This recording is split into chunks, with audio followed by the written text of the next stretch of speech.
dans Jérusalem. Oui. Toute la vue fut émue. Oui. Et l'on disait, qui est celui-ci? Oui. La foule répondait, c'est Jésus, le prophète de Nazareth en Galilée. La foule répondit, ah oui, c'est vrai, c'est Jésus le prophète en Galilée. Est-ce que ce que la Bible dit ici, Jésus le prophète, là, c'est un mensonge, ou bien c'est la vérité qu'il est prophète?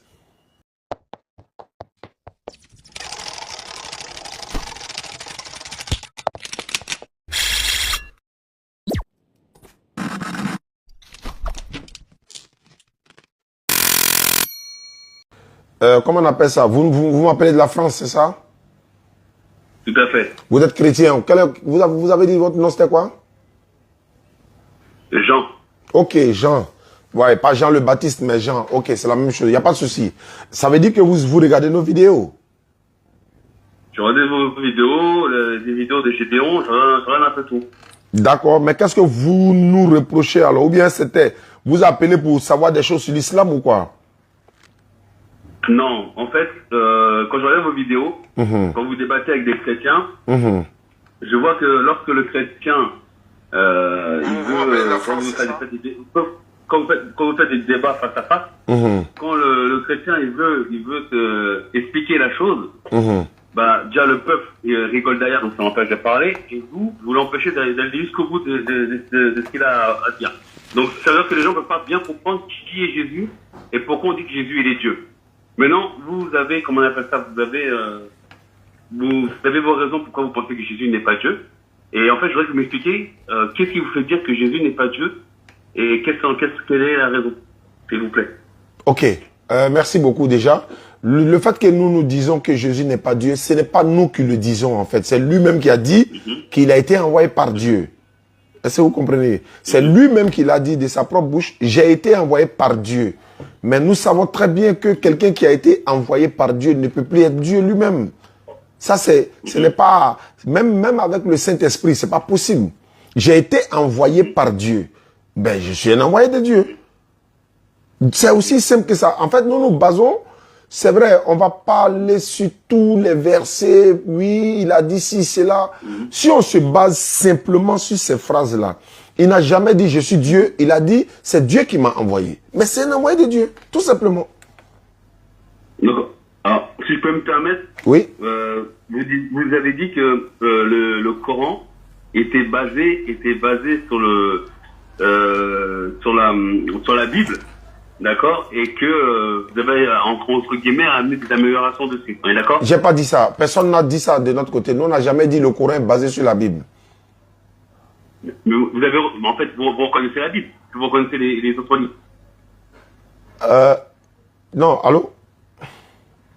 Oui, je vous écoute. Hein. Voilà, non, nous disons que la Bible, elle contient des paroles de Dieu, mais la Bible n'est pas dans sa totalité la parole de Dieu. D'accord, mais est-ce que, ma question, c'est est-ce que dans le Coran, les musulmans reconnaissent la Bible?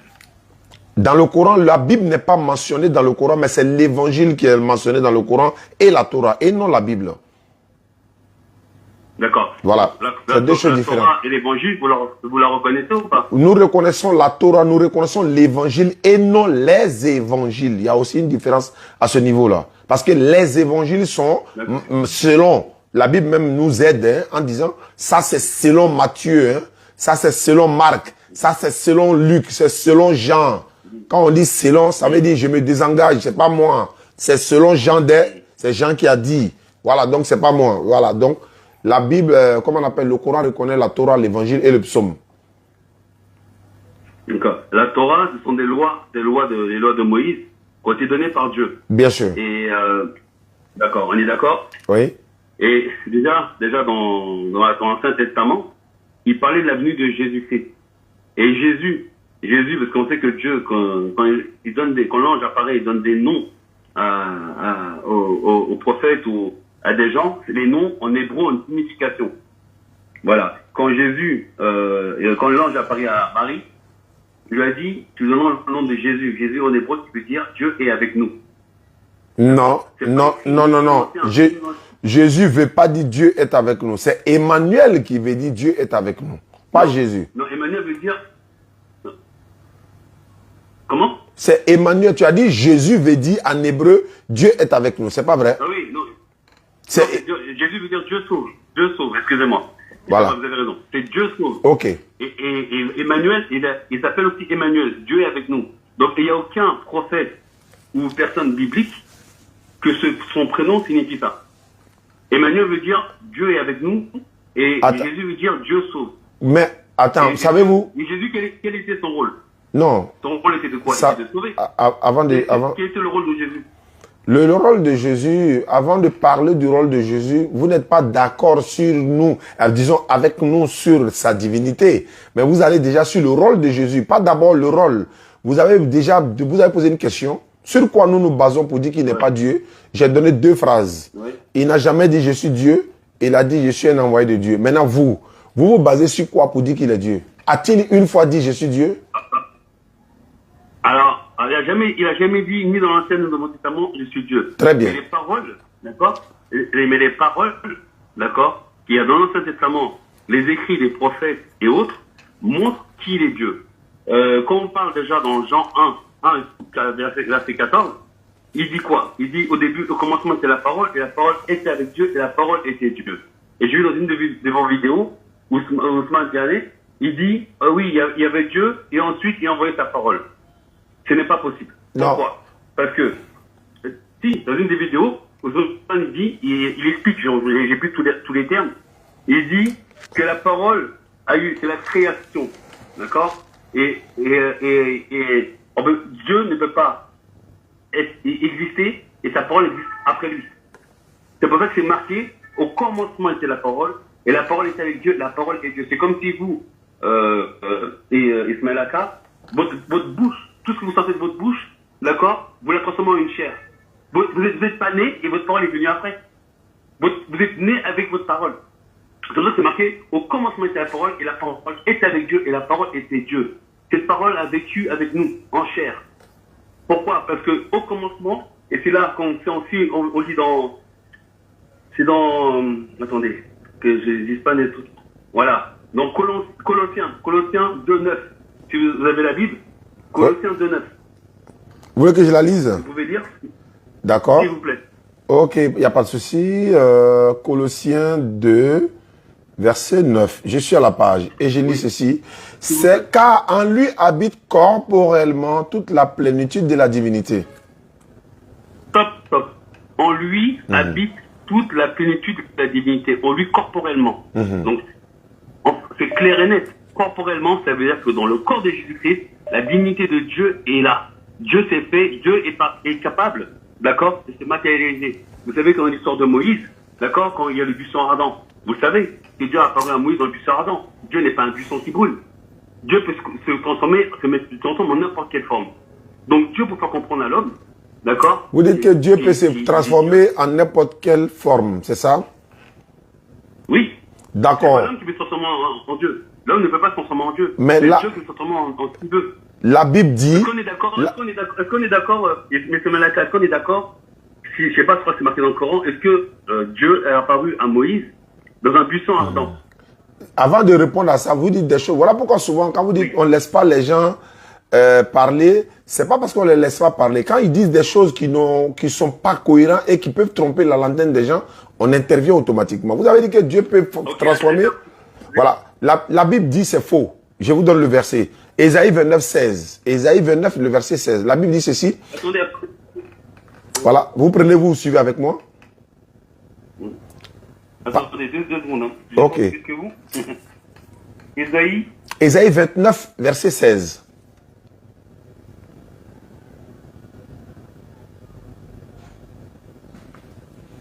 Ésaïe 29, le verset 16. Oui, j'y suis. D'accord. La Bible déclare, quelle perversité est la vôtre? Le potier doit-il être considéré comme de l'argile? Pour que l'ouvrage dise de l'ouvrier, il ne m'a point fait, pour que le vase dise du potier, il n'a point d'intelligence. Je reprends la phrase. Quelle perversité est la vôtre? Est-ce que le potier qui est Dieu, doit-il être considéré comme l'argile qui est nous? Pourquoi comparer l'homme à Dieu? Pourquoi vous nous comparez à Dieu? Nous sommes l'argile, lui il est le potier. Et Dieu dit c'est une perversité de le dire.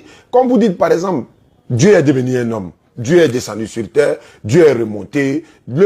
Comme mon frère Ibrahim de la Bagoué, à qui je rends hommage, je lui dis merci qu'Allah le récompense, il disait ceci dans son enseignement. Quand tu es quelque part, est-ce que tu vas là-bas encore? Non. Vous dites que Dieu est partout. Vous dites que dans votre enseignement, Dieu est partout. Il est omniprésent, il est partout. Mais s'il est partout, pourquoi il quitte au ciel encore pour venir sur terre? Dieu est venu sur terre, il est venu sous forme. Mais on ne va pas où on est déjà.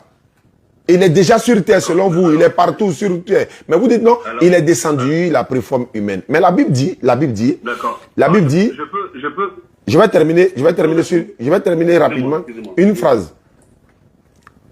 Nombre 23, 19, la Bible dit que Dieu n'est pas un homme ni fils d'un homme. Nombre 23, 19. Dieu n'est point un homme, il n'est pas aussi fils d'un homme. Alors que Jésus est fils de qui? S'il vous plaît, Jésus est fils de qui? Jésus est le fils de Marie. Très bien. Alors que Dieu n'est pas fils de quelqu'un. Allons-y, je vous écoute. Alors, maintenant, je vous pose la question. D'accord. À l'époque d'Abraham, quand on devait se purifier de ses péchés, qu'est-ce qu'on devait faire? À l'époque d'Abraham ou Moïse? Abraham, il existe avant Moïse. Bien sûr. D'accord. Qu'est-ce qu'on devait faire pour se purifier de ses péchés? Mais à l'époque d'Abraham, Abraham demandait pardon à Dieu pour faire pardonner ses péchés. C'est à l'époque de Moïse que selon la Bible, je vous réponds clairement. Non.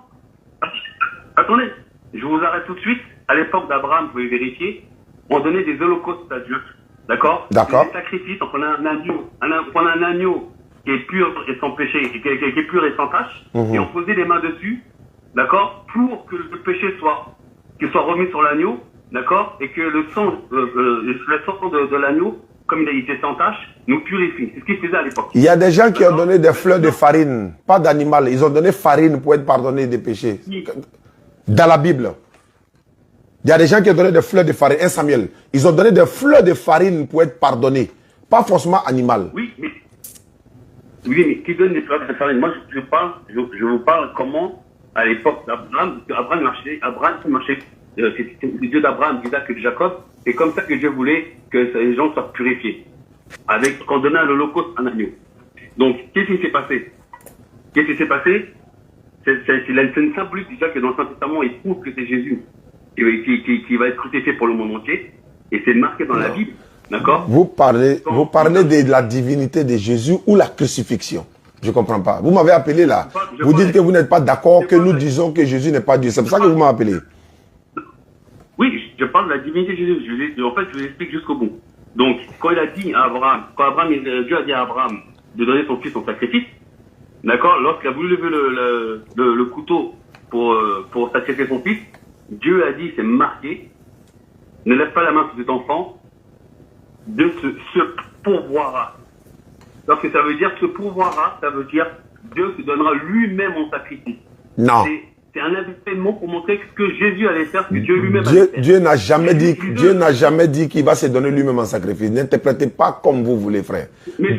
Alors ce pourvoir, ça veut dire quoi? Ça veut dire que je m'en charge moi-même de l'Holocauste. C'est moi-même qui vais régler ce problème de l'Holocauste. Ce n'est pas que moi-même, je viendrai. Comment se fait-il Dieu viendra lui-même pour se sacrifier en sacrifice, pour te donner un Holocauste en sacrifice? C'est pas possible, frère. Qu'est-ce qui s'est passé quand il voulait immoler l'enfant? Qu'est-ce qui s'est passé? Il a remplacé par quoi? Par un animal.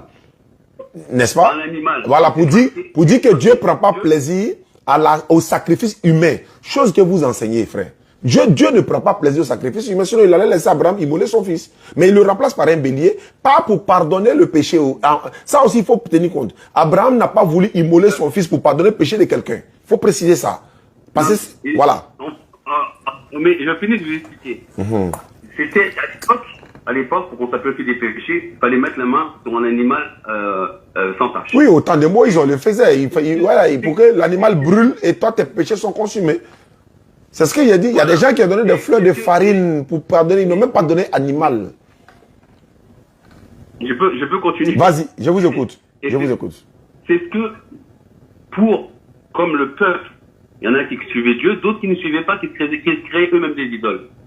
Et pour que l'être humain, dans l'humanité entière, soit sauvé, il fallait que quelqu'un porte le péché de l'humanité sur ses épaules. Mais il ne pouvait pas être un homme humain, d'accord? Parce qu'à la base, tout homme, même dans votre prophète Mohammed, d'accord, tout homme est issu d'Adam et Ève, du péché original d'Adam et Ève.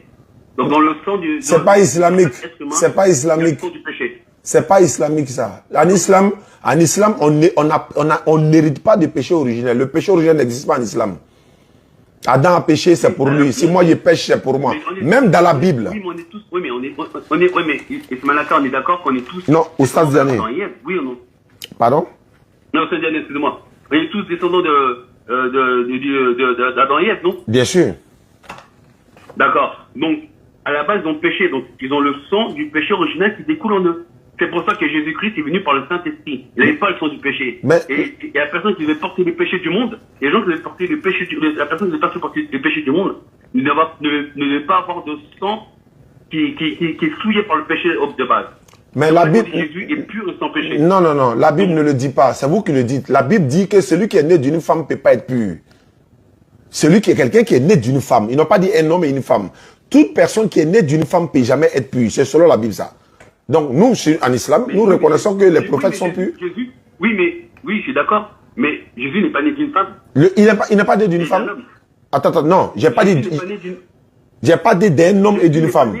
J'ai pas dit d'un homme et d'une femme. La Bible n'a pas dit d'un homme et d'une femme. La Bible dit tout ce qui est né de la femme. Tout celui qui est né de la femme ne peut pas être pur. Ils n'ont pas dit d'un homme et d'une femme.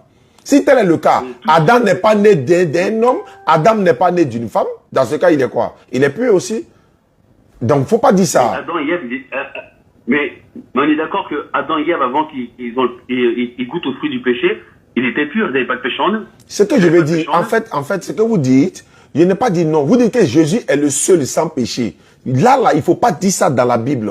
Parce qu'il y a quelqu'un qui est là-bas qui a dit, lui il dit, je suis né, je suis sans péché, je suis pur, il n'y a point d'iniquité en moi. Vous le connaissez?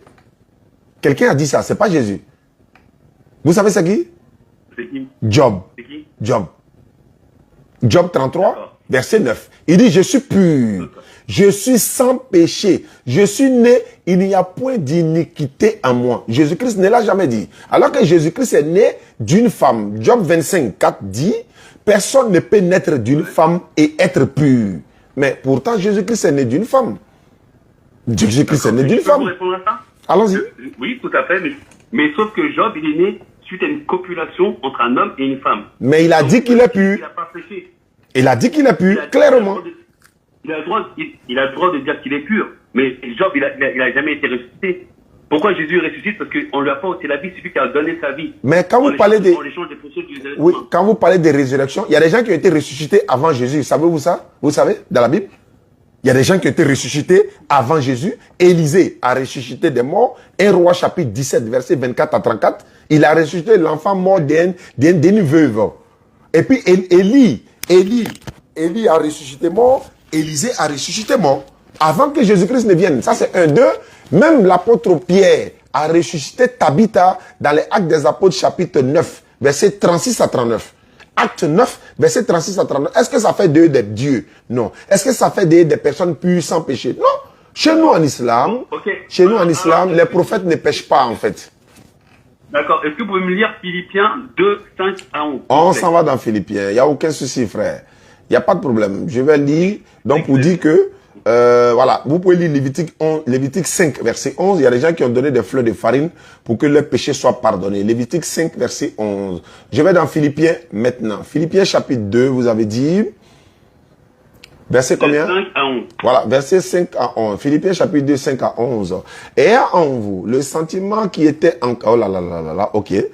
Qui était en Christ, lequel existait en forme de Dieu, n'a point regardé comme une proie à arracher d'être égal avec Dieu, mais s'est dépouillé lui-même en prenant une forme de serviteur, en devenant semblable aux hommes, ayant paru comme un simple homme.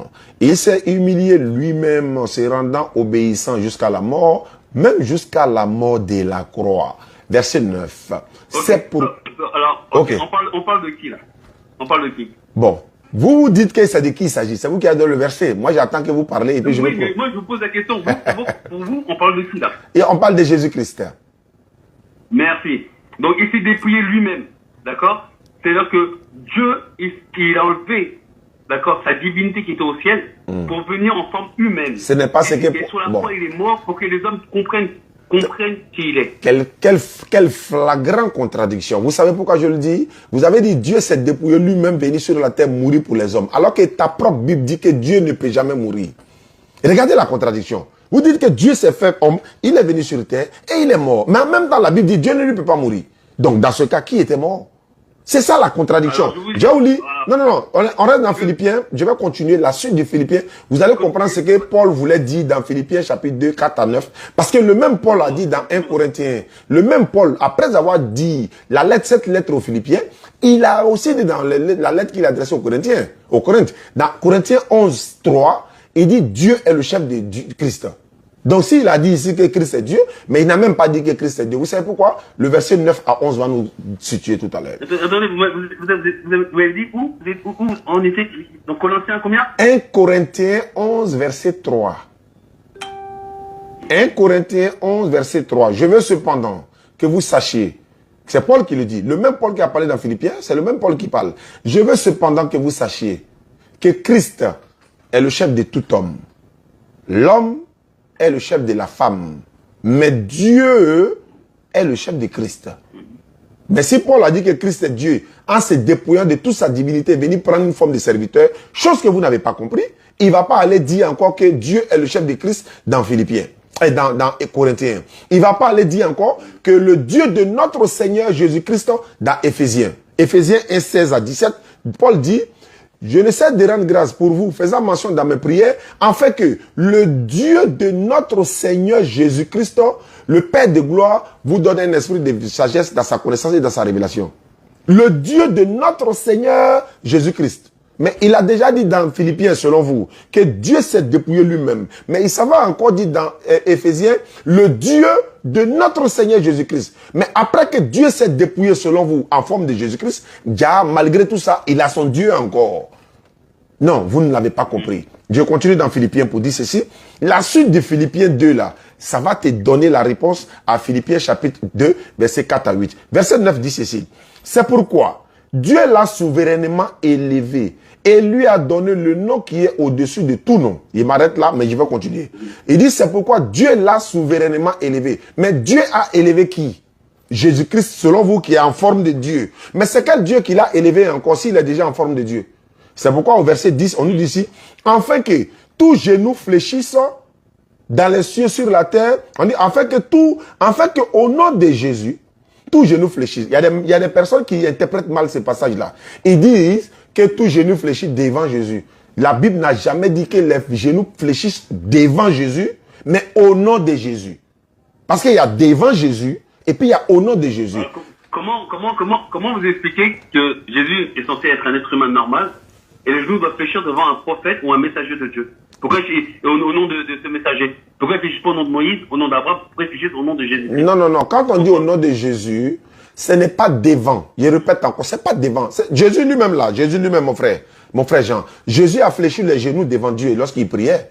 Vous êtes d'accord avec moi? Alors que Dieu, lui, ne fléchit pas les genoux devant quelqu'un. Jésus-Christ priait, il priait Dieu. Ce que j'essaie de vous expliquer, mon frère. Non. Ce que j'essaie de vous expliquer. Non, je veux dire, Jésus-Christ, il priait Dieu, n'est-ce pas? Tout à fait. Mais pourquoi, est-ce que s'il est Dieu, pourquoi il prie Dieu? Parce que quand il s'est fait en chair, en homme, il veut montrer à ses disciples, au monde, comment faut faire pour adorer Dieu, pour faire ce que Dieu demande. Donc, il faisait toutes choses comme les hommes pour que les gens comprennent. Quand il s'isolait et qu'il priait, c'est pour que les gens voient comment on peut faire pour prier Dieu. D'accord, mais est-ce que le Dieu des musulmans, a eu besoin, ou bien le Dieu des, je sais pas, le Dieu des musulmans, je prends les musulmans, a-t-il eu besoin de nous apprendre à prier en priant lui-même? Vous voyez la contradiction encore? C'est-à-dire que le prophète de Dieu est là, il nous apprend à prier. Vous dites non, c'est Dieu lui-même qui est en train de nous apprendre à prier comme Jésus. Alors que quand Jésus priait, il s'adressait à Dieu.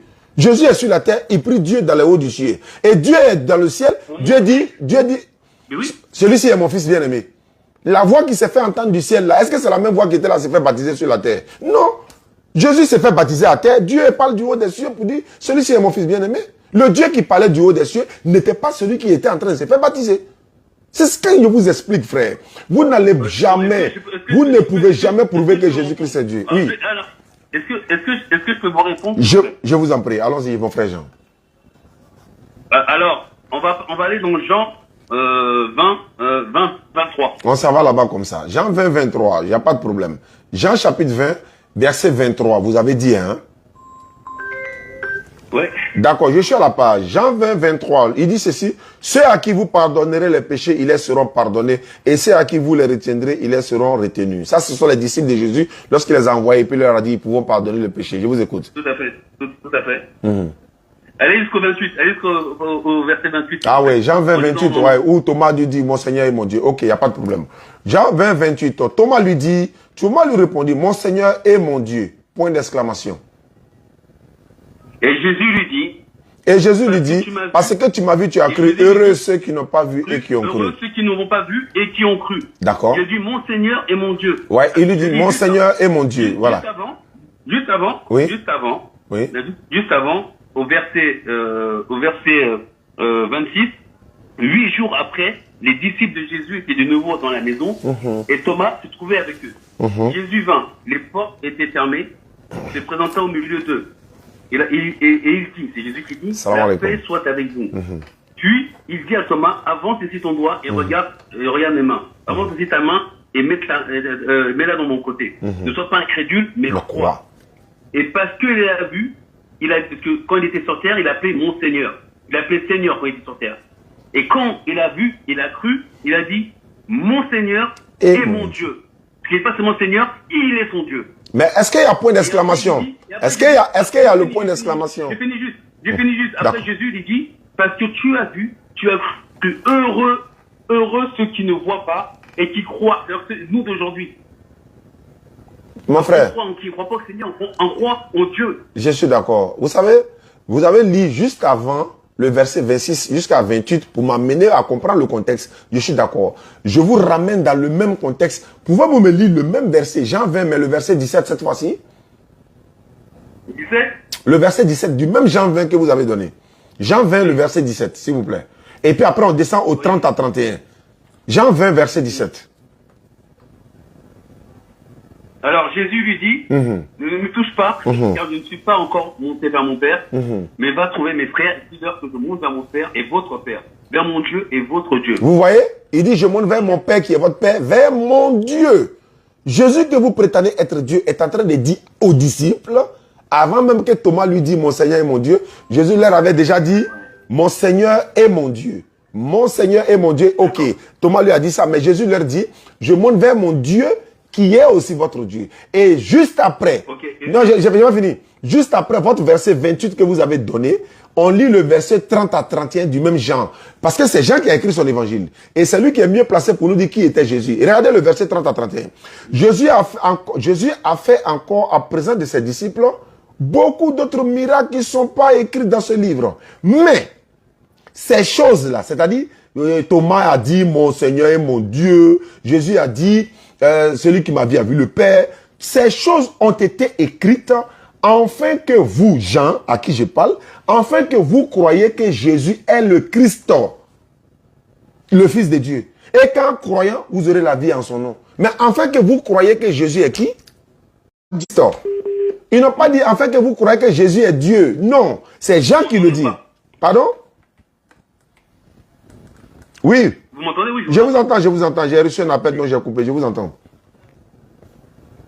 Okay. Vous voyez? Maintenant, donc l'évangile des gens dit que Jésus est le Christ. Vous devez accepter ça parce qu'ils n'ont jamais dit que Jésus est Dieu. C'est l'interprétation et interprétation. Dans le même Jean, je suis dans Jean 20, mais je vais au verset 17.3 rapidement. Je termine là, je vous laisse la parole. Jean 17.3, oh, c'est Jésus-Christ qui parle, s'il vous plaît. Oh, la vie éternelle, c'est qu'ils te connaissent, toi, le seul vrai Dieu. Il a dit toi, il n'a pas dit moi. Il dit toi, le seul vrai Dieu, et celui que tu as envoyé, Jésus-Christ. Il est l'envoyé de Dieu, mon frère Jean. D'accord. Alors, moi, est-ce que vous avez fini ou pas? Oui, je vous écoute. Alors, je répète, Dieu, d'accord? Dieu, il peut, ce qu'on appelle la Trinité, il peut séparer sa parole et son esprit, ce qu'on appelle, on dit l'Esprit Saint. D'accord? D'accord. Et quand on baptise les gens, on baptise au nom du Père, qui est Dieu, du Fils, qui est sa parole, Jésus-Christ, et du Saint-Esprit, l'Esprit Saint. Appelle-le, il m'a appelé. D'accord? vous avez une parole, vous avez un esprit, et c'est tout ça appartient à Ousmane. D'accord? Vous ne pouvez pas la séparer. Dieu peut le faire. C'est pour ça que sa parole, c'est marqué, sa parole a été faite de chair. D'accord? Dieu est capable de séparer son esprit et sa parole. Maintenant, quand on va dans Apocalypse 1, 8, 1, 7. Allons là-bas encore. Si vous pouvez lire Apocalypse 1, 7, s'il vous plaît. Apocalypse chapitre 1, le verset 7. Je suis à la page. Apocalypse chapitre 1, verset 7. Je lis ceci. Voici, il vient avec les nuées et tout œil le verra, même ceux qui l'ont percé. Et toutes les tribus de la terre se lamenteront à cause de lui. Oui, amen. Apocalypse 1, 7. D'accord. Juste après, il y a 8 aussi. Voilà. Ils disent quoi? Le 8 dit ceci. Le Seigneur Dieu dit, je suis l'alpha et l'oméga, celui qui vient, qui était et qui vient, le Tout-Puissant. Voilà. Donc, il vient sur les nuées, même ceux qui l'ont percé. Ils ont percé qui? Ils ont pas percé Dieu. Ils ont percé Jésus. Mais pourtant, il dit qu'il est l'alpha et l'oméga. D'accord? Il dit qu'il est l'alpha et l'oméga, celui qui était, qui vient. On parle de qui? On parle encore de Jésus. Mais il dit... C'est pas Dieu. Non, attends frère.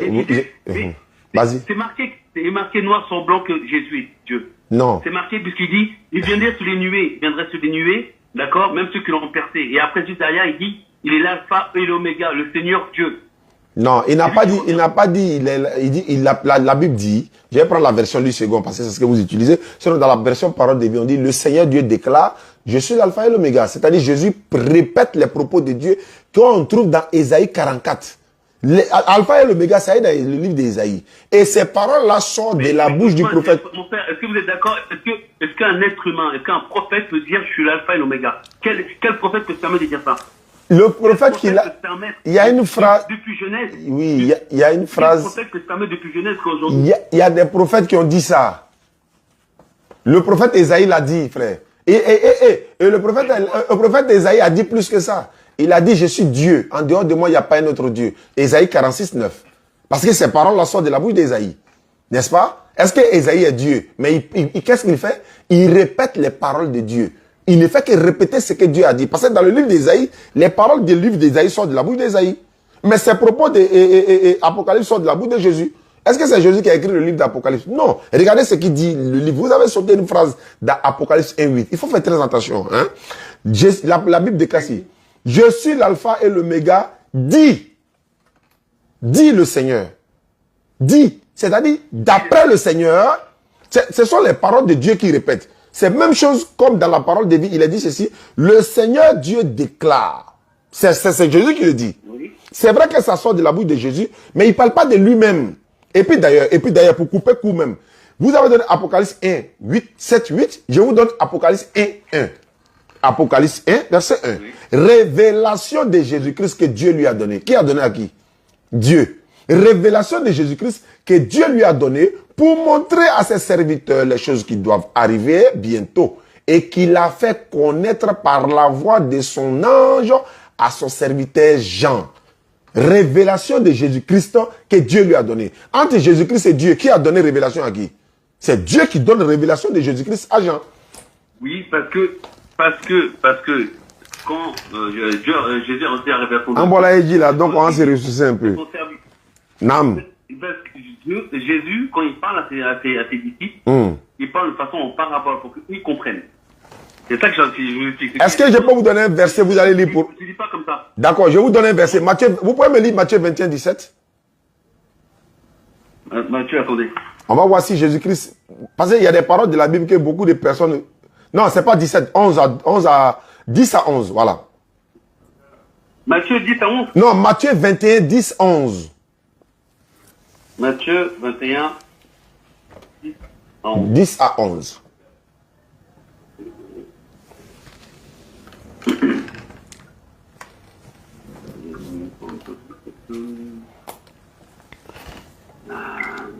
Je salue rapidement Imam Diabaté de la mosquée de Selmer qui nous a reçus à la Mecque. Nous étions là. Imam Diabaté, vraiment, qu'Allah te récompense, qu'Allah donne longue vie. Il était l'amir voilà, de la délégation étatique et le grand imam, Imam Ba de Toumoudi. Hein, voilà, ils nous ont reçus à Amdiat Hôtel à la Mecque. Donc, ils nous ont prodigé beaucoup de conseils, Inch'Allah, qu'Allah les récompense. Sans oublier Omar Sy. Omar Sy nous a reçus à Amdiat Hotel également. Il nous a donné des documents pour pouvoir continuer la dawa, Inch'Allah. Voilà. Donc, Imam Berté également, notre parrain, notre tuteur et nos guides. Imam Berté m'a nommé comme guide. Bon, on a essayé de coacher un peu les frères. Vous êtes à la page? Oui, oui, oui. Matthieu 21, 10, 11. Lorsqu'il entra dans Jérusalem, Oui. toute la vue fut émue Oui. et l'on disait qui est celui-ci? Oui. La foule répondait, c'est Jésus le prophète de Nazareth en Galilée. La foule répondit, ah oui, c'est vrai, c'est Jésus le prophète en Galilée. Est-ce que ce que la Bible dit ici, Jésus le prophète là, c'est un mensonge ou bien c'est la vérité qu'il est prophète? Ça, c'est la foule qui dit ça, c'est pas les disciples, c'est la foule. La foule qui ne connaissent pas Dieu, ne connaissent pas qui est Jésus, ils pensent qu'il est prophète. La Samaritaine a pensé qu'il était prophète. Oui, je sais, c'est prophète.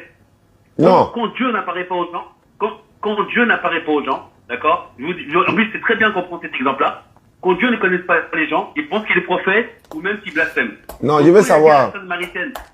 Je vais répondre, je finis juste de répondre. D'accord. Quand il dit à la Samaritaine, donne-moi de l'eau. Oui. Et quand lui dit oui, le Messie doit venir, le Messie doit venir. Il a dit, le Messie que tu attends, c'est moi. Voilà, il a dit, si tu savais l'homme qui te demandait à boire, c'est à toi qui tu lui donnerais de l'eau vive. Et quand on regarde dans Apocalypse 21.6, qu'est-ce qu'il dit? Qu'est-ce qu'il dit, s'il vous plaît, dans Apocalypse 21.6? Non, moi, ma question est de savoir, est-ce que la foule a menti ou bien ils ont dit la vérité? La foule, ils disent ce que eux ils pensent. Non, est-ce que ce qu'ils disent là, c'est vrai ou bien c'est faux? C'est vrai pour eux. Non. C'est faux pour ceux qui connaissent Dieu. Donc cette partie de la Bible là, c'est une fausseté alors? Je suis en train de vous répondre. Ce n'est pas faux. Ouais. La foule dit ce qu'ils pensent. La foule, s'ils voient que pour eux c'est un prophète qui fait des miracles, ils vont dire qu'il est prophète. Moïse, attends. Moïse, il est ouvert la main en deux. Attends.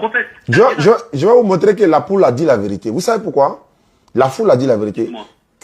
Quand quelqu'un dit, Dieu m'a envoyé, il est soit prophète ou messager. Vrai ou faux? Oui. Mais quand Jésus dit Dieu m'a envoyé, il est prophète ou bien il n'est pas prophète? Il est prophète aux yeux de la foule. Non, c'est pas ça ma question. J'ai dit. Mais je vous ai répondu, il est prophète pour la foule. Non, c'est pas de la foule je parle. J'ai dit, quelqu'un, Jésus-Christ a dit de sa propre bouche que c'est Dieu qui m'a envoyé. Ok.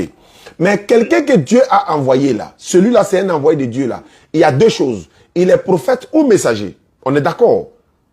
Mais quand Jésus dit Dieu m'a envoyé là, il est prophète et messager ou pas? Je viens de vous dire, il est prophète quand on ne le connaît pas, on ne sait pas qui est Jésus. Parce que Dieu a son plan, parce que je vous explique, Dieu il a son plan. C'est-à-dire qu'il ne peut pas se révéler au monde en disant je suis Dieu. D'accord. Il montre par des signes, d'accord. Et à ce moment-là, d'accord, quand les gens ils sont animés l'Esprit Saint, ils savent que c'est pas le prophète qui parle, c'est pas le Fils de Dieu, ils savent que c'est Dieu lui-même qui parle.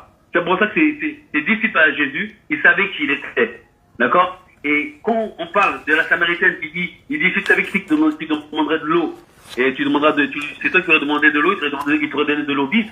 Quand on lit dans Apocalypse 21.6, d'accord. Oui, ouais, je suis à la page Apocalypse 21.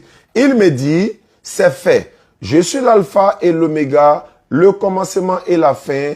À celui qui a soif, je donnerai de la source de l'eau, de la vie gratuitement. Oh, voilà, voilà. Et qui c'est qui a dit ça à la Samaritaine? Ce n'est pas Jésus, c'est Dieu à la fin. Allah Akbar. Mais attends. À la fin, Apocalypse, les gens savent que c'est Dieu. Attends, quand vous dites que c'est... Apocalypse, c'est la fin, Apocalypse. Non, si c'est la fin, je dis pas non. Hein.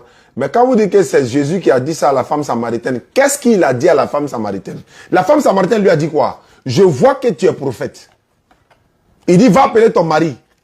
Je n'ai pas de mari. Tu as eu 5 maris. Celui que tu as maintenant n'est pas ton mari. À cela, tu as dit vrai. La femme lui dit... Je vois que tu es prophète. Elle a menti aussi? Non. Alors? C'est ce que je vous disais. Ce que je vous dis, c'est que les gens qui ne connaissent pas Dieu, en face, ils voient un prophète. Quand on voit qu'il fait des miracles, qu'il dit des choses que les gens ne savent pas, pour eux, eux voient le miracle, ils voient le prophète. Quand on commence à marcher avec Dieu, pourquoi Judas s'est suicidé? Parce qu'il a compris qu'en fait, il a livré le propre Dieu. Il a compris ça. Bon, attends, je vais prendre une autre. Judas s'est suicidé parce qu'il a reconnu qu'il avait crucifié Dieu. Pourquoi Pierre... Ils avaient crucifié qui? Ils avaient crucifié qui? Pourquoi Pierre il a regardé Jésus 3 fois? Non, non, attends, vous avez dit quelque chose qui est un peu grave. Vous avez dit Judas s'est suicidé parce qu'il a vu qu'ils ont crucifié Dieu. Bien sûr. Ils ont crucifié Dieu. Bien sûr. Bien sûr. D'accord, d'accord, d'accord. Ok, je te le concède. Mais quand Dieu était crucifié sur la croix, Matthieu 27, 46, oui. Il s'adressait à qui? Mon Dieu, pourquoi m'as-tu abandonné? Entre les deux là, qui était Dieu qui s'adressait à qui? Parce que tu as dit, alors, Dieu... Attends, pourquoi on se comprenne? Tu as dit, Dieu a été crucifié. Ok, Dieu est crucifié sur la croix. Mais il s'adresse à qui? Au ciel pour dire, tu m'as abandonné. Il s'adresse à qui? Je vais te répondre. Il s'adresse à lui-même. Non. En fait, mais je vais te répondre. Tu m'as posé une question, je vais te répondre. Il s'adresse à lui-même. Mais en fait, cela, c'est une parabole. En fait, il prend notre place. Non, il n'y a pas de parabole là. Non, il n'y a pas de parabole là-bas. C'est une parabole. On dit Matthieu, on dit Jésus étant sur la croix. Quand nous, en fait, mais tu me demandes quelque chose, laisse-moi te répondre. D'accord, allons-y. Même si tu as le droit de pas y croire. Allons-y. Allons-y. Autant pour moi. Quand Jésus il dit à Dieu, quand il dit Dieu, pourquoi m'as-tu abandonné? D'accord? Il prend notre place sur la croix. C'est-à-dire que nous, même quand il y a quelque chose de très grave qui nous arrive au dernier moment, c'est comme si c'est Dieu qui nous abandonnait. D'accord? Et quand il dit ça, il veut montrer à l'homme, d'accord, que c'est comme ça, que même au dernier moment, d'accord, pour parler à Dieu. D'accord? C'est comme il dit, pardonne-leur, ils ne savent pas ce qu'ils font. D'accord? Il ne parle pas, il dit pas à Dieu de pardonner, parce que les gens l'ont mis sur la croix, l'ont percé les clous, l'ont percé les mains. Il dit pardonne-leur, il parle de nous aujourd'hui. Il prie pour nous tous. On ne sait pas quand même les petits enfants demain et ceux qui vont venir à la génération après, il a prié pour nous tous. Il dit ils ne savent pas ce qu'ils font. C'est en fait on connaît pas Dieu. Il a prié pour nous. Voilà. Mais les gens ne savent pas qu'il dit tout accompli. La mission que Dieu lui a donnée en tant que son fils sur terre, d'accord, sa parole représentée en chair, d'accord, parce que Dieu habite en lui, d'accord, tout est accompli. D'accord, il parlait pas à un autre Dieu. Et quand il dit mon esprit, je remets ton esprit entre tes mains. C'est-à-dire que le tout corporel, d'accord, et Dieu, et l'esprit saint ne peut pas toucher le péché. Parce que Jésus a pris tout le péché dans son corps humain. Donc l'esprit est revenu avec Dieu, sa position initiale. Je n'ai rien compris. Il est esprit. Oui, Dieu est esprit, on est d'accord. Mais est-ce que Jésus, lui, il est esprit? Mais Jésus et Dieu sont la même personne. Tu es sûr de ça, Jean? Alors, on va prendre un passage. Moi, je m'apprêtais à te donner un passage sur lequel ils ont demandé. Parce que tu dis Jésus et Dieu sont la même personne. Maintenant, pourquoi Jésus dit qu'il ne sait pas quand est-ce que le monde finit alors qu'ils sont la même personne? Jésus, il dit qu'il ne sait pas quand est-ce que le monde finit. Oui. C'est le Père, c'est ça? Oui. Jésus, c'est l'homme qui parle. C'est pas Dieu. Donc il a souffert. Sur terre, Dieu a voulu souffrir comme un homme. Non, Jésus, c'est l'homme qui parle. L'homme qui parle là, c'est pas Dieu. Dieu, il est à travers Jésus. Mais il parle aux disciples, aux gens, pour leur dire que l'homme ne veut pas savoir le jour et la date à laquelle... Mais pourtant, tu dis Dieu et Jésus sont la même personne. C'est ce que tu as dit. Alors que dans la Bible, Jésus dit que Dieu est plus grand que lui. Toi, tu dis c'est la même personne. Alors qu'il y a un qui est grand que l'autre. Alors qu'à partir du moment où vous êtes la même chose, il n'y a pas un qui est grand que l'autre. Jean 14, 28, Jésus dit le Père est plus grand que moi. Jean 14, 28, Jésus a dit clairement, le Père est plus grand que moi, alors que dans ta Trinité, dans la Trinité, non, je t'ai laissé parler un peu quand même, dans la Trinité dont tu as enseigné, dans la Trinité dont tu parlais, dans la Trinité, normalement, il n'y a pas un qui est grand que l'autre, ils sont égaux. Le Père, le Fils, le Saint-Esprit, ils sont égaux. Alors que, selon Jésus, il a détruit la Trinité avec cette phrase-là, il dit, le Père est plus grand que moi. Et il va dans Jean 10, 29, il dit le Père est plus grand que tous. Tous, c'est-à-dire quoi? Le Fils, le Saint-Esprit, pour Gabriel, le Père est plus grand que tous. Mais pourtant, dans la Trinité, ils doivent être forcément égaux. Alors que dans la Trinité, la mort de l'un entraîne forcément la mort de l'autre, s'ils sont égaux. Si l'un est mort, l'autre aussi est mort. Alors que tu sais très bien que Dieu ne meurt pas. La Bible dit que Dieu ne meurt pas, Jean. Tu viens de dire tout à l'heure que Dieu a été crucifié à la croix. Mais ça, c'est grave. Oui. En fait, c'est grave. Le corps de Jésus qui a été crucifié à la croix. Ah, c'est pas Dieu. C'est pas Dieu qui a été crucifié. Il faut rectifier. C'est pas Dieu qui a été crucifié. Si c'est le corps de Jésus, je te le concède. Mais regarde, Ousmane, Dieu il est esprit. Extase. Donc ça sonne. Allons-y, allons-y. Dieu il est esprit. D'accord? Dieu il est esprit. Dieu il est esprit. D'accord? Donc Dieu résidait dans le corps de Jésus parce que c'est lui qui a formé le corps de Jésus. D'accord? Et c'est pour ça que Jésus, quand il est ressuscité, il revient auprès des siens avec les trous sur les mains. S'il te plaît, s'il te plaît. Qui a ressuscité Jésus?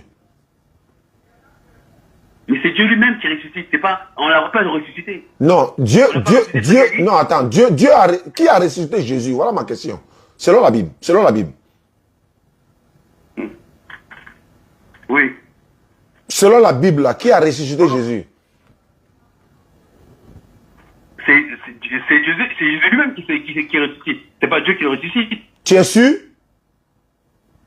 Oui, je suis sûr. Acte 5, 30 à 31, s'il te plaît. Acte des apôtres. Combien?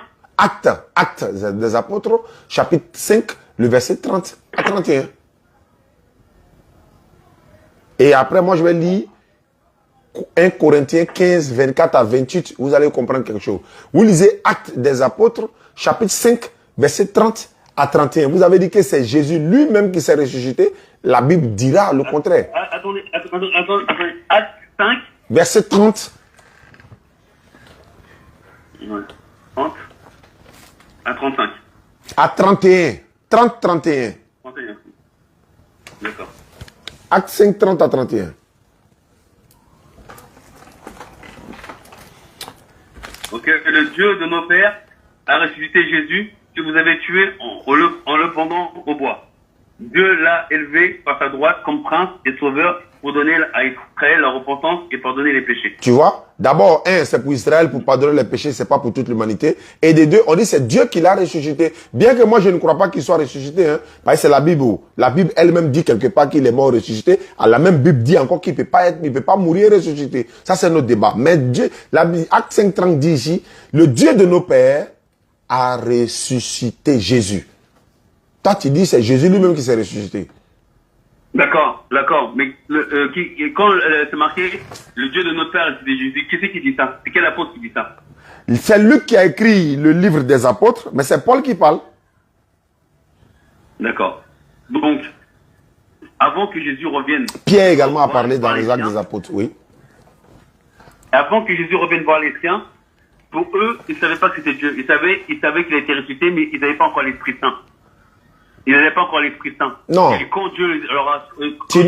Tu ne peux pas montrer un passage pour dire qu'il n'avait pas l'Esprit Saint. C'est quel passage qui dit qu'il n'avait pas l'Esprit Saint à ce moment? C'est quand ça ne vous arrange pas, vous trouvez qu'il n'avait pas l'Esprit Saint en ce moment. Attendez, la Bible dit que c'est Dieu qui a ressuscité Jésus. Tu es d'accord ou ça ou pas? Parce que tu as dit que c'est lui-même qui s'est ressuscité. La Bible dit non, que c'est Dieu qui l'a ressuscité. Acte 5:30. Attends, je vais te trouver ça tout de suite. Je vais te trouver ça. Non, avant de trouver tout de suite là, est-ce que c'est Dieu qui a ressuscité Jésus ou bien il s'est ressuscité lui-même? C'est lui-même. Ouais. Mais... Je vais te prouver. Mais attends, je vais te montrer. D'accord. Allons-y. On a fait plus de temps que prévu, hein, mais c'est pas grave. Comme c'est pour la parole de Dieu, voilà, c'est pas grave. Oui. Non, mais j'apprécie, c'est gentil. Ok, c'est gentil aussi. Mais je peux lire. On repart dans Jean 20, oui. 23. Jésus leur dit de nouveau, la paix soit avec vous, comme le Père m'a envoyé, moi aussi je vous envoie. Après ces paroles, il souffla sur eux et leur dit, recevez le Saint-Esprit. D'accord? Donc ça, c'est après que tu viens de me lire. D'accord? Et c'est après que justement Thomas s'aperçoit que Jésus n'est pas simplement Seigneur, il est Dieu. Tant qu'ils n'ont pas animé l'Esprit Saint, ils ne le voient pas comme Dieu, ils le voient simplement comme Seigneur, comme quoi il a été ressuscité. Et quand l'Esprit Saint leur arrive, ils disent, c'est pas que le Seigneur, c'est Dieu. C'est pour ça que Thomas a dit, mon Seigneur et mon Dieu. Voilà. Donc, Jésus, d'accord, et ça je veux dire, Jésus, quand à un moment, il s'est avec les disciples, il dit, qui dit-on que je suis? Et l'autre, il dit, on dit que tu es le prophète Élie, l'autre, tout ça, tout ça. Et après, il dit à Pierre, et toi? Il dit, je sais que le Fils du Dieu vivant est vrai, celui qui devait arriver. Tu vois? Il dit, tu es le Christ. Pierre dit, tu es le Christ, le Fils du Dieu vivant. Il n'a pas dit, tu es Dieu. Pierre n'a jamais dit, tu es Dieu. Pourquoi 1500 ans, 2000 ans, toi, tu viens dire qu'il est Dieu? C'est compliqué. Je finis. D'accord, fini. C'est là que vous allez comprendre. Pourquoi? Parce que là, c'est l'Esprit Saint de Dieu qui va révéler comme quoi, en face de lui, c'est pas un prophète, c'est le Fils de Dieu. Et à la Pâque, Jésus lui dit, toi, Pierre, tu vas me renier 3 fois. Il dit, non, jamais je vais te renier. Parce que pour lui, c'est que le Seigneur, c'est le Fils de Dieu. Il ne sait pas qu'il a Dieu en face de lui. Aïe. Et il dit, mais par contre, j'ai prié afin que tu raffermisses tes frères quand tu as retrouvé quand tu as retrouvé ta foi, j'ai prié pour que tu raffermisses tes frères. Et quand il a renié 3 fois, là, il a compris, et l'Esprit nous montre que c'est Dieu. Et c'est pour ça qu'il a pu raffermir ses frères. Parce que même ses disciples savaient qu'il était fils de Dieu. Ils savaient qu'il n'était pas prophète, qu'il était fils de Dieu, que c'était le Messie, mais ils ne savaient pas que c'était Dieu qui était là. C'est quoi il disait, il faut que j'aille à Jérusalem. On m'attend, oui, mais tu vas mourir. Et Jésus lui-même, il dit, on ne me donne pas la vie, je la donne de moi-même. Attends, Jean, mon frère Jean. Parce que je peux la reprendre. D'accord. Quel être humain, Ousmane, quel être humain peut se dire sur terre, je donne ma vie de moi-même parce que je peux la reprendre et être sûr qu'il la reprend puisqu'il ne le sait pas avant. D'accord. C'est Dieu qui peut faire ça. Non, si c'est pas Dieu, Dieu ne fait pas ça, je vous explique. Dieu ne dit pas, je donne ma vie pour moi-même. Dieu n'a pas de vie en lui, c'est Dieu qui donne la vie.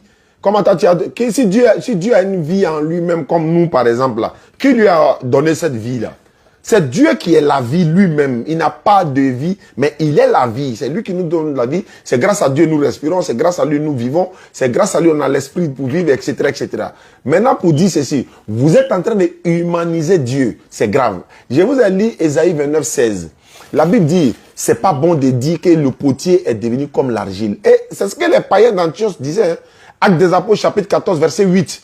On dit, Paul a fait un miracle et Barnabas sont allés prêcher, ils ont fait un miracle. Les païens d'Antioche, on dit en langue lycaonienne, les dieux sous forme humaine sont descendus vers nous. Les dieux sous forme humaine. Et ça, c'est ce que les païens disaient. Mais c'est la même chose que vous répétez.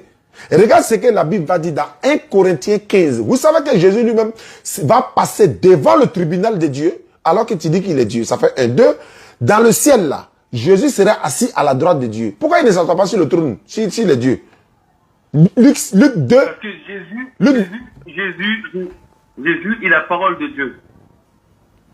Donc il n'est pas Dieu, il est la parole de Dieu. C'est Dieu lui-même. Mais ça, c'est une parole, Ousmane. Bon, attends. Elle t'appartient pas? Elle n'est pas à toi? Attends, 1 Corinthiens 15, 24. J'ai lu la parole ici. Et ensuite viendra la fin quand il remettra. Ça, c'est Jésus.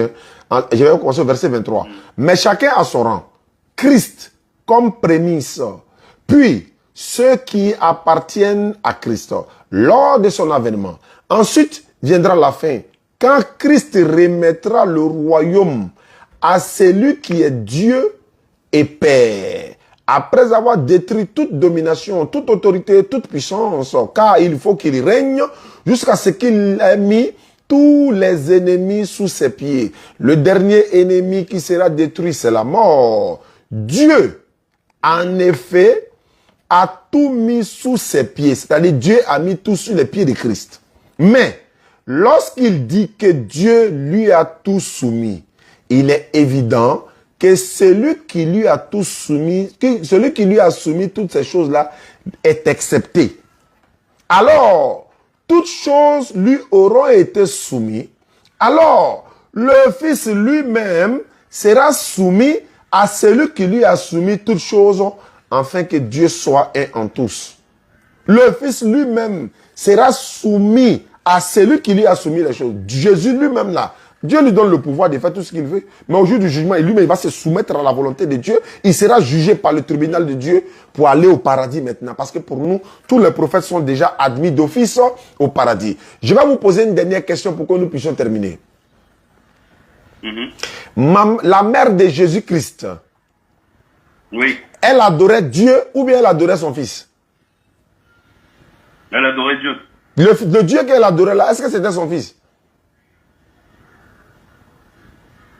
Oui, c'est son fils qu'elle adorait. Elle adorait son propre fils. Bon, avant qu'elle ne mette son fils au monde là, elle adorait qui? Quand Jésus n'était pas encore né, elle adorait qui? Elle adorait Dieu. Le Dieu qu'elle adorait là-haut, le Dieu qu'elle adorait là, c'est lui là, elle a accouché encore quoi?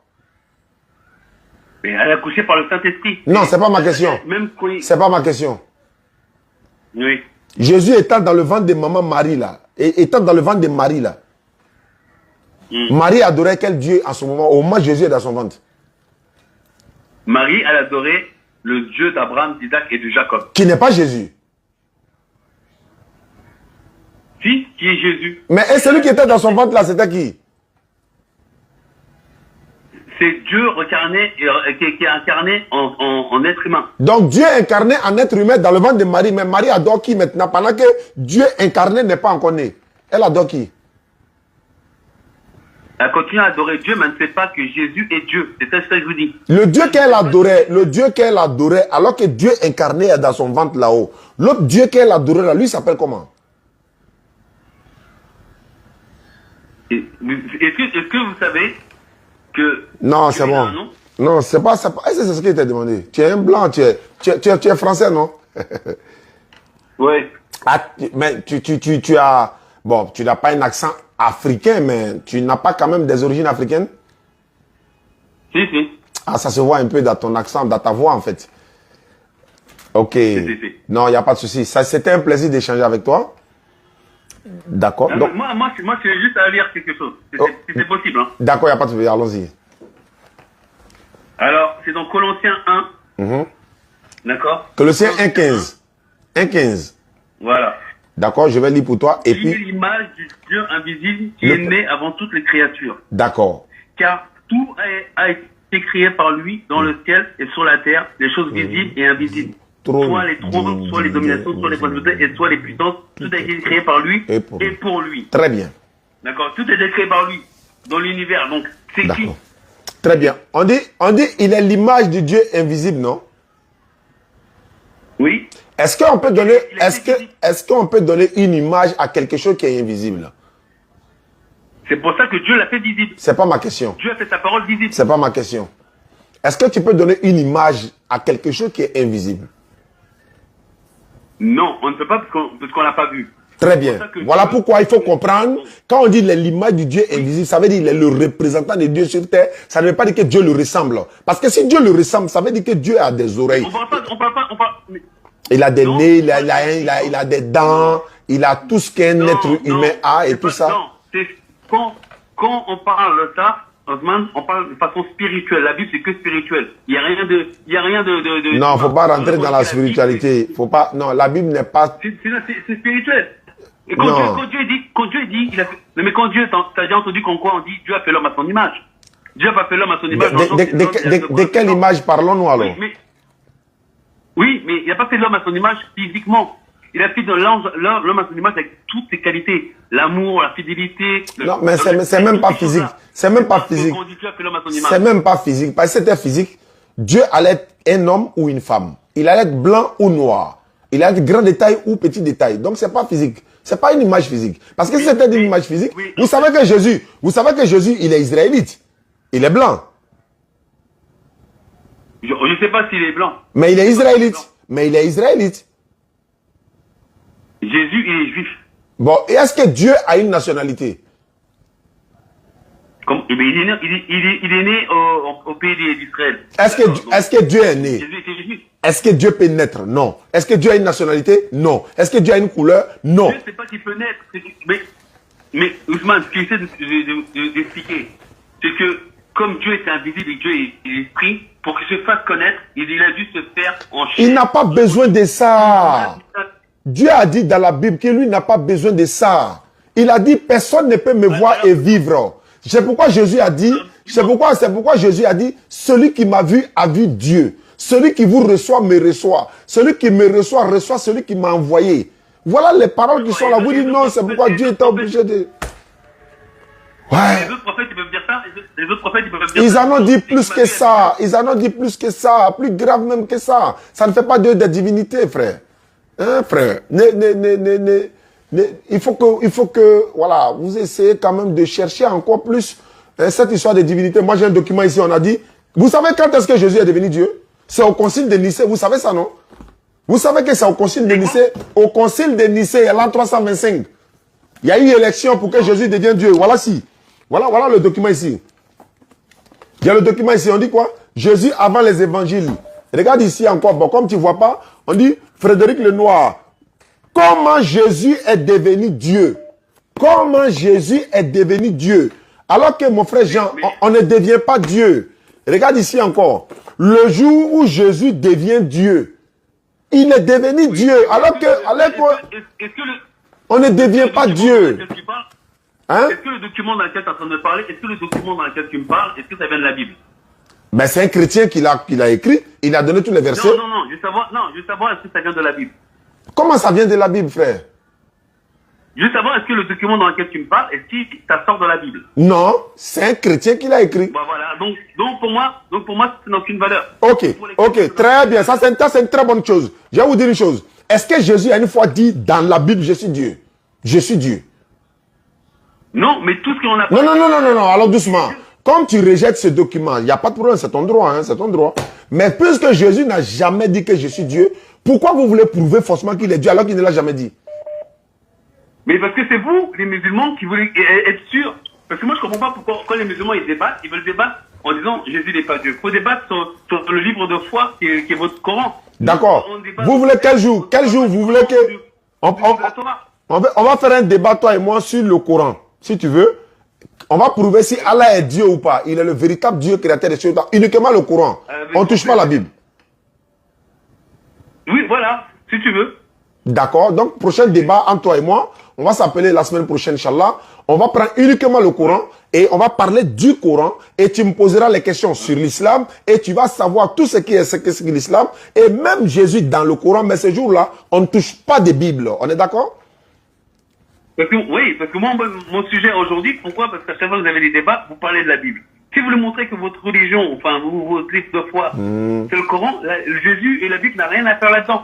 Mais Jésus, savez-vous que... aucun pasteur qui prêche le Coran quand il prêche l'évangile.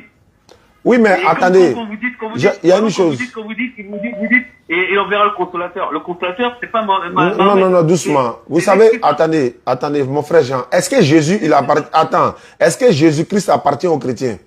Non? Est-ce que la Bible, c'est pour les chrétiens seulement? Alors, mais donc, on a le droit de parler de lui. On a le droit de parler de lui. S'il appartient au monde entier, on a parlé. D'ailleurs, même Jésus appartient aux musulmans qu'aux chrétiens. C'est vous qui vous êtes encaparé de lui, alors qu'il n'était même pas un chrétien. Jésus-Christ, lui... On ne sait pas accaparé de lui. Non, Jésus-Christ... Mais quand vous voulez débattre de quelque chose, n'enlevez pas ou reniez pas ce qui a été dit dans la Bible. Non. C'est ça dans le Coran. Non, vous êtes d'accord avec moi. Vous êtes... un point et tu retires un point. Non, voilà, on n'a pas retranché... Fils de Dieu dans la Bible. On n'a pas... Fils de Dieu dans la Bible et être prophète dans le Coran. C'est pas possible. Mais il est prophète dans la Bible. C'est toi qui rejettes ça. Il t'a donné un verset. Il dit non, c'est la foule qui le dit. C'est la foule qui dit qu'il est. Bon, si c'est la foule qui le dit. La femme samaritaine a répété la même chose. Elle aussi, elle a menti. Oui, mais non, elle n'a pas menti dans le sens où elle, c'est ce qu'elle a pensé. Mais quand les gens ne connaissent pas Dieu, la preuve, c'est la foule qui l'a critiqué. Mais attends, c'est elle qui était arrêtée devant lui. Toi-même, tu n'étais même pas né, ni tes ancêtres n'étaient pas nés en ce moment.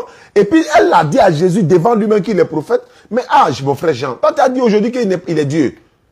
Ça, c'est un problème. Et puis de deux, est-ce que vous n'allez pas nous voir vraiment aller nous arrêter en train de prêcher? Jésus n'est pas Dieu, Jésus n'est pas Dieu. Ce matin, aujourd'hui, c'est vous qui m'avez appelé. Vous voulez qu'on parle de Jésus et Dieu. Moi, je suis d'accord. Et c'est des pasteurs qui nous contactent pour dire, ils veulent qu'on parle de Jésus et Dieu. Tu verras jamais un pasteur, je dis bien jamais, à moins qu'ils vont entendre ça et puis ils vont le faire, appeler pour dire, on va prouver dans le Coran que Allah n'est pas Dieu, avec les versets à l'appui. Moi, le Coran, je connais pas beaucoup le Coran. Bon, dommage alors. J'ai bien écouté, hein. J'ai bien apprendre. J'ai bien, donc vous me dites tout.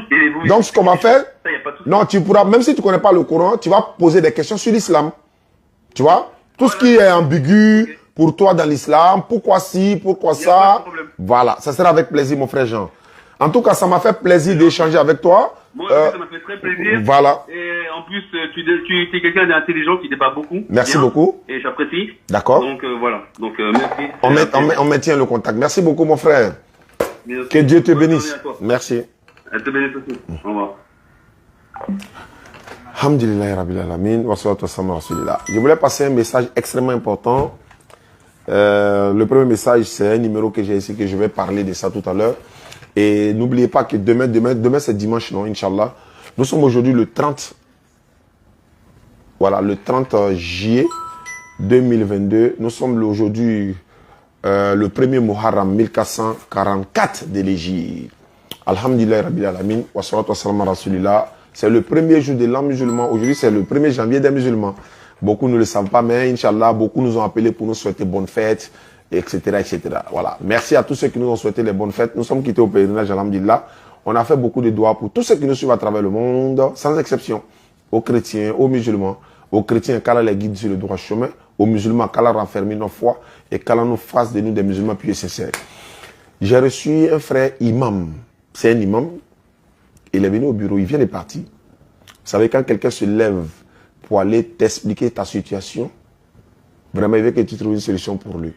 L'imam est venu me voir, il dit, Oustaz, je suis imam dans une mosquée à Yopougon, ici, en Dokwa, quelque part.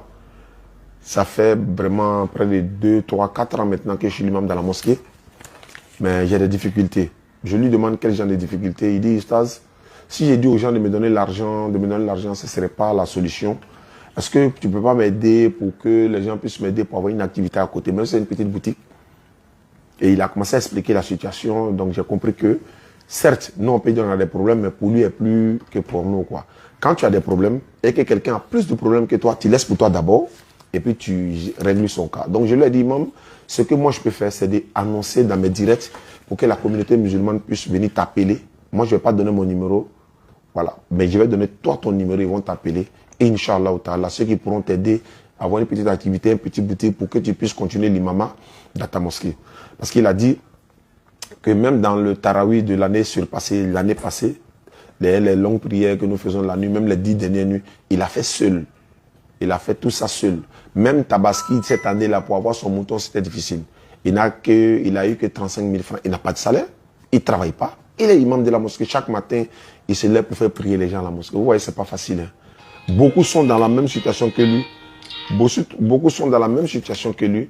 Mais on ne peut-être pourra pas aider tout le monde. On ne pourra pas peut-être parler de tout le monde. Mais je vais donner son numéro. Quand vous allez l'appeler, chef frères et sœurs en islam, on vous demande pardon. Ceux qui peuvent l'aider, vraiment faites-le. Parce que si tu vois qu'il s'est déplacé, venir ici parler de ça, ça veut dire, on dit dans notre jargon que c'est chaud. J'arrive. On dit dans notre jargon que c'est chaud.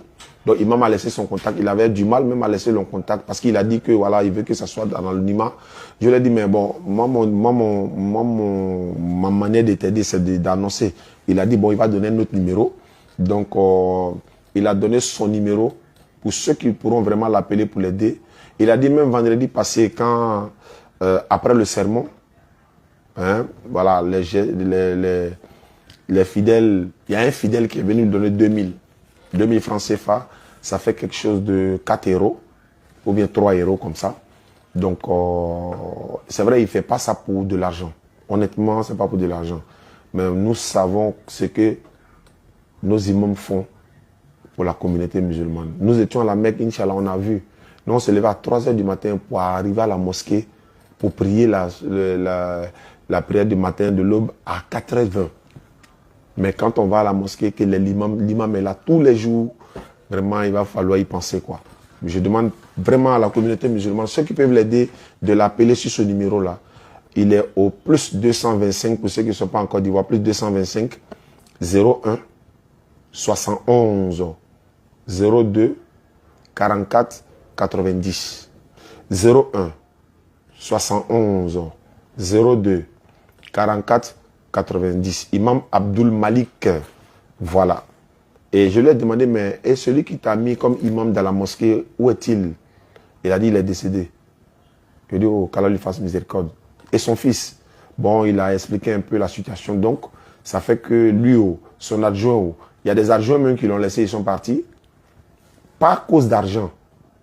Mais vous savez, quand la difficulté est trop là, c'est pas facile.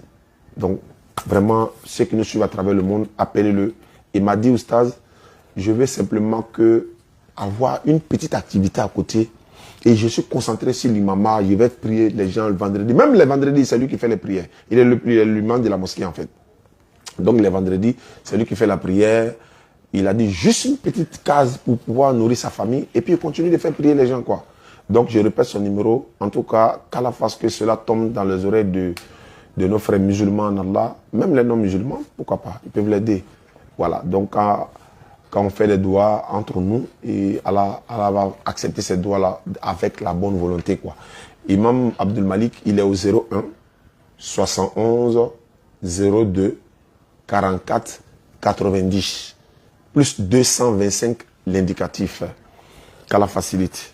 Et je lui avais promis de le faire, je l'ai fait. Barakallahu fikoum. Maintenant, Burkina Faso, Inch'Allah, demain on a une édition spéciale avec Papa Moïse Amego. Papa, si tu me suis, prépare-toi directement. Je devais t'appeler pour programmer l'émission. Donc demain, Inch'Allah, à partir de 16h, on va faire l'émission, Inch'Allah, au bureau ici, en direct de Ouagadougou.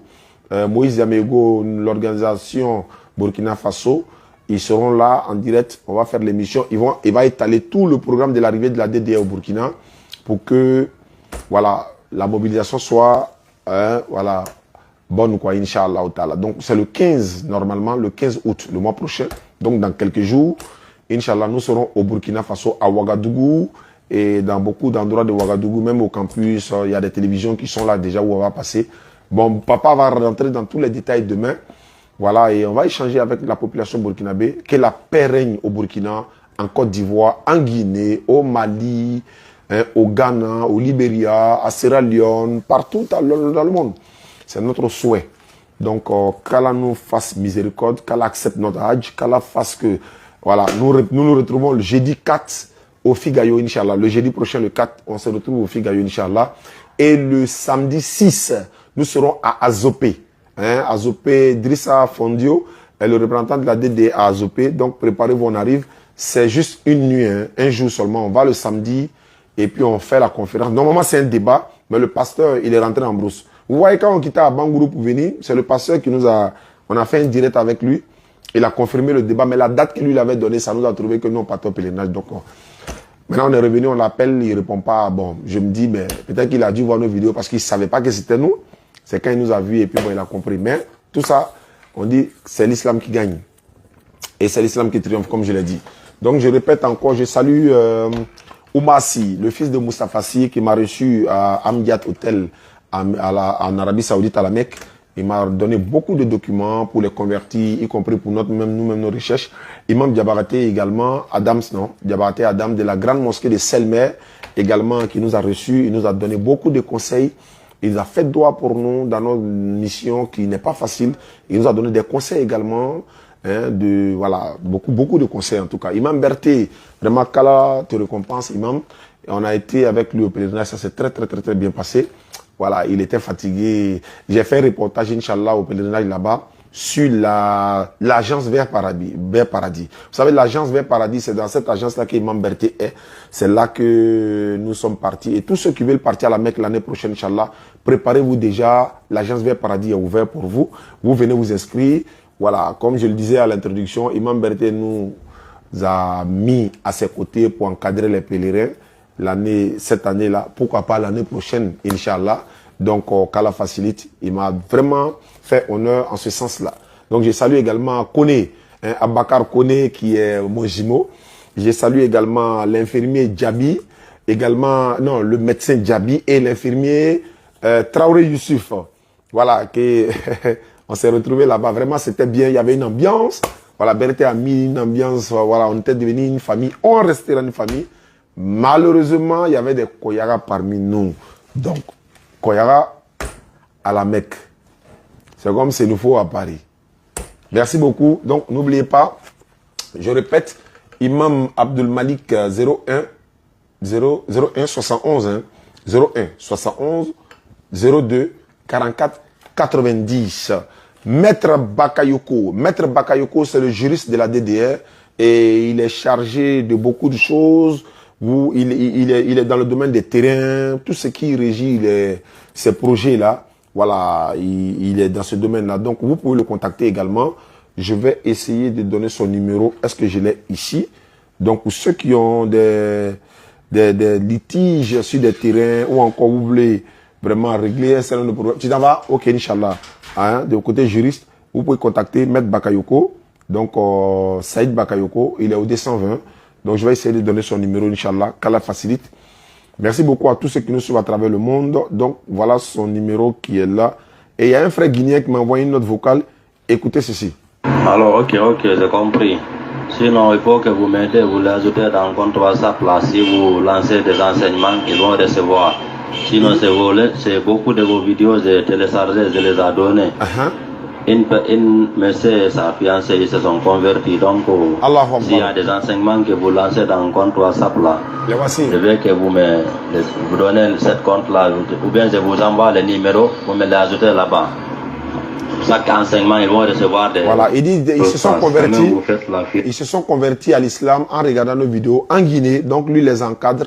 Il va envoyer leur numéro pour qu'on puisse les ajouter dans le groupe. Mais je leur ai dit, je vais leur donner le numéro du représentant de la DDR en Guinée, Camara, qui va le récupérer pour pouvoir les encadrer. Fierté de l'islam. Voilà. Quel Dieu vous êtes.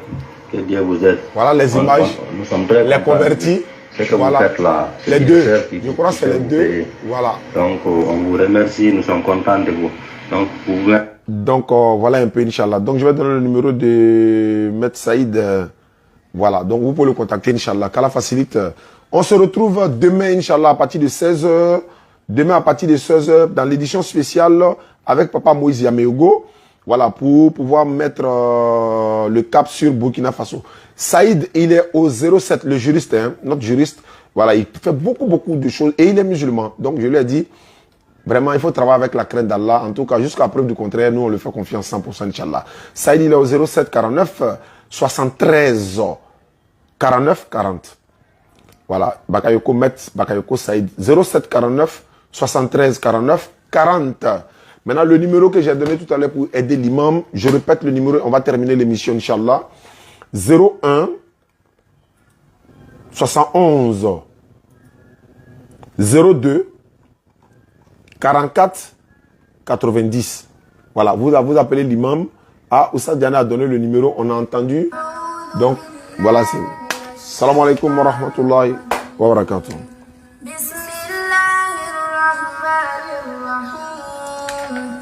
هل أتى على الإنسان حين من الدهر لم يكن شيئا مذكورا